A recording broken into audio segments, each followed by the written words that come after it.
Welcome guys, welcome to Uttarakhand classes. जैसा आप सभी को पता है कि हमारी टेस्ट सीरीज़ हमारी वेबसाइट पर www.uttarakhand.onlineexams.com पर शुरू हो चुकी है। तो आज हमारा टेस्ट सीरीज़ नंबर 3 का वीडियो सॉल्यूशन पार्ट 1 हम ला रहे हैं। तो चलिए शुरू करते हैं आज के इस वीडियो को। पहला क्वेश्चन आ चुका है आपके सामने।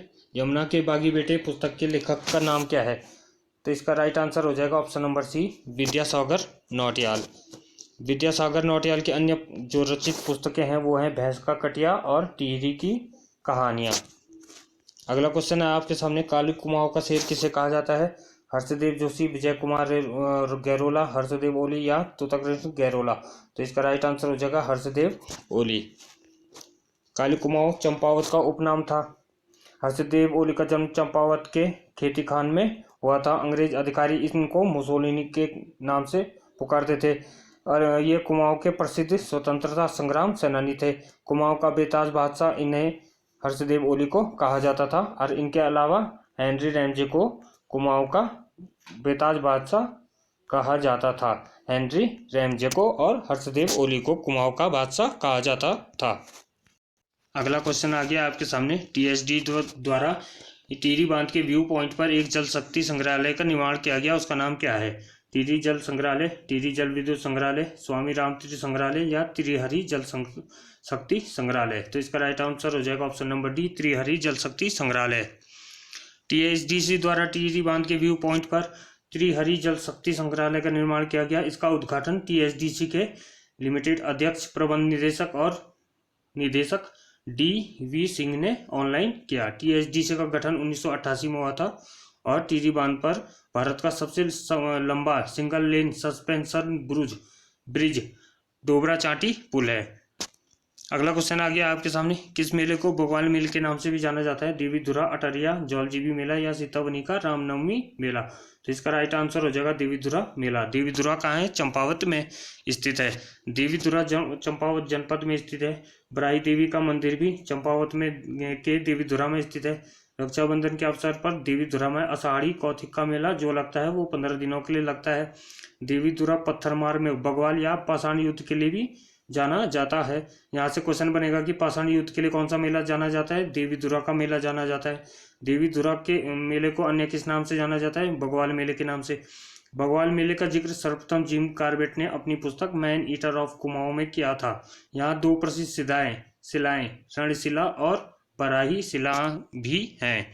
अगला क्वेश्चन आ गया आपके सामने, आउटलाइंस ऑफ हिस्टोरिकल जूरिस्प्रूडेंस के लेखक sir Paul Vinogradoff, doctor L D Joshi, क्रुक या पन्ना लाल। तो इसका राइट आंसर हो जाएगा option number A, sir Paul विनेग्रेडोफ।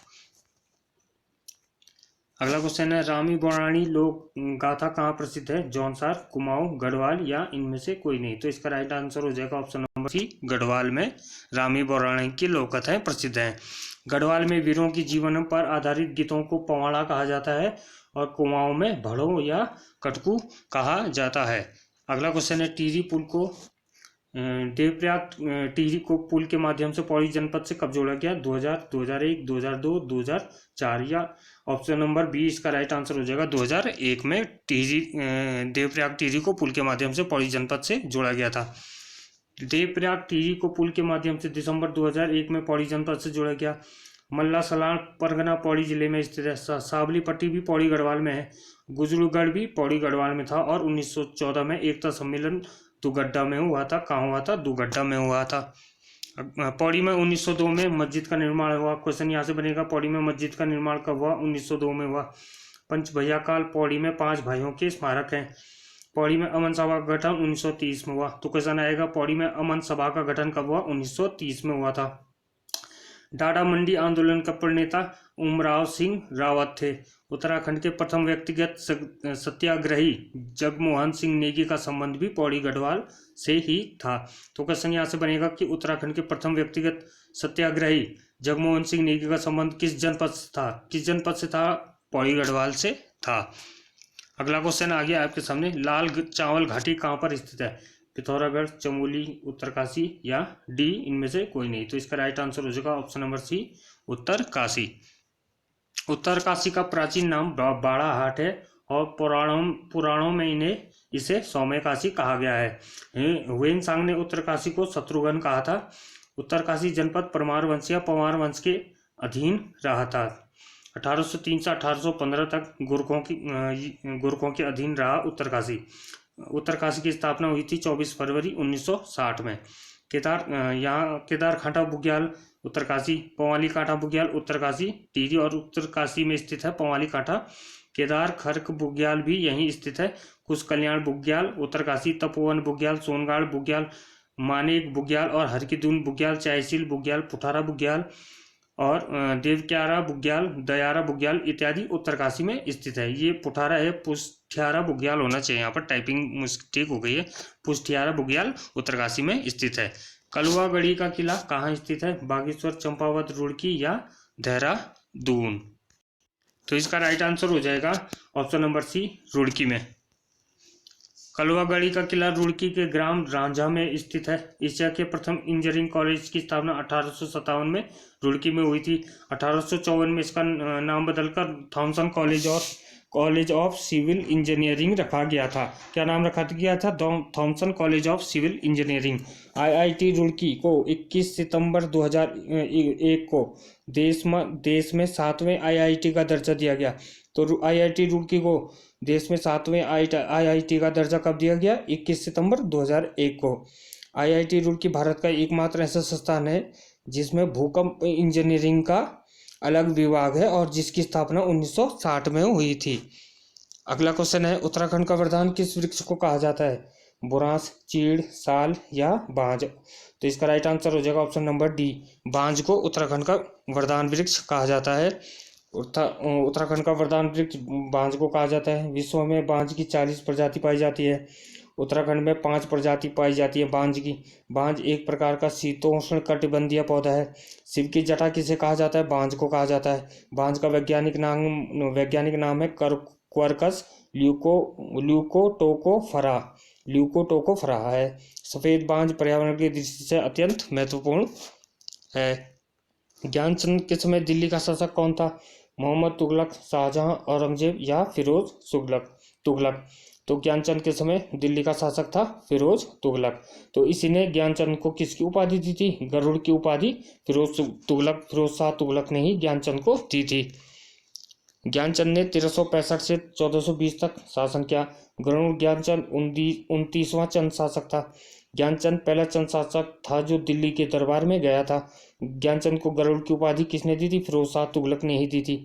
तराई का क्षेत्र भी ज्ञानचंद को किसने दिया था? फिरोज शाह तुगलक ने दिया था। नीलू कठायत ज्ञानचंद का वीर सेनापति था। तो ज्ञानचंद का वीर सेनापति कौन था? नीलू कठायत। गोवासा ताम्रपत्र का संबंध किससे है? ज्ञानचंद से है। सेरा खड़कोट ताम्रपत्र में ज्ञानचंद को क्या कहा गया है? राजाधिराज महाराजा कहा गया है। हरिद्वार का प्राचीन नाम क्या है? वीरभद्र, एकचक्रा, मयूरपुर या शूद्रनगर। तो ऑप्शन नंबर सी इसका राइट आंसर हो जाएगा, मयूरपुर। हरिद्वार के अन्य प्राचीन जो नाम है वो है कुपिला और मायापुर। वीरभद्र ऋषिकेश का पुराना नाम है। एक चक्रा चक्राता का प्राचीन नाम है और शूद्रनगर कालसी का पुराना नाम है। अगला क्वेश्चन है, उत्तराखंड की दिव्या रावत को केंद्र सरकार ने उर्वरक मंत्रालय में फर्टिलाइजर एडवाइजरी फोरम सलाहकार नियुक्त किया। उन्हें किस नाम से जाना जाता है? मशरूम बर्ड, उड़न परी, मशरूम गर्ल या इनमें से कोई नहीं। तो इसका राइट आंसर हो जाएगा option number C, mushroom girl. Divya Rawat राष्ट्रपति द्वारा नारी शक्ति अवार्ड से भी सम्मानित हो चुके हैं। दिव्या रावत ने मशरूम की बिक्री और महिलाओं को ट्रेनिंग देने के लिए Saumya food private limited company बनाई है। तो क्वेश्चन यहाँ से बनेगा, मशरूम गर्ल दिव्या रावत ने महिलाओं को ट्रेनिंग देने के लिए कौन सी कंपनी बनाई? तो कौन सी कंपनी बनाई? Saumya food private limited company बनाई। अगला क्वेश्चन है, गोरखों के समय मेजबानी दस्तूर क्या था? 2.5 आना कर, छुपाई गई संपत्ति पर कर, प्रत्येक नौजवान से लिया जाने वाला 1 रुपया कर या दुधारू पशुओं के मालिकों से लिया जाने वाला कर। तो इसका राइट आंसर हो जाएगा ऑप्शन नंबर ए, 2.5 आना कर। गोरखों के समय ली जाने वाली अन्य महत्वपूर्ण कर थे पुंगड़ी, योग्य भूमि कर था, इससे लगभग 1.5 लाख रुपया सालाना आय होती थी और सैनिकों का वेतन भी पुंगड़ी नामक कर से ही दिया जाता था। सलामी जो है एक प्रकार का नजराना कर था, यानी भेंट। टीका भेंट शुभ अवसरों और शादी विवाहों के अवसरों पर दिया जाने वाला कर था टी का भेंट। घी कर दुधारू पशुओं के मालिकों से लिया जाने वाला कर कौन सा है? घी कर। मिझारी शिल्पकर्मियों और जागरिया ब्राह्मणों से लिया जाने वाला कर कौन सा है? मिझारी कर है। इसके अलावा सुवांगी, दस्तूर, पगड़ी, सोनिया, फागुन, तानकर, बहता, मोंकर, जानिया, सुनिया इत्यादि गोरखों के समय कर थे। गोल्डन बॉय के नाम से किन्हें जाना जाता है? जसपाल राणा, लक्ष्य सेन, हरि सिंह थापा या हरदयाल सिंह। तो इसका राइट आंसर हो जाएगा ऑप्शन नंबर ए, जसपाल राणा। जसपाल राणा का संबंध कहाँ से है? टिहरी जनपद से। और किस गांव से? चलामू गांव से, जो कि अंतर्राष्ट्रीय निशानेबाज हैं। जसपाल राणा को गोल्डन बॉय के नाम से भी जाना जाता है, गोल्डन बॉय के नाम से। जसपाल राणा 1994 में जसपाल राणा को अर्जुन पुरस्कार से सम्मानित किया गया था। जसपाल राणा ने एशियाई खेलों और राष्ट्रमंडल खेलों में स्वर्ण पदक भी प्राप्त किए हैं। अगला क्वेश्चन है, लंका नामक स्थान कहाँ स्थित है? Option A Tehri, B Rudraprayag, C Dehradun या डी उत्तरकाशी। तो इसका राइट आंसर हो जाएगा ऑप्शन नंबर डी, उत्तरकाशी।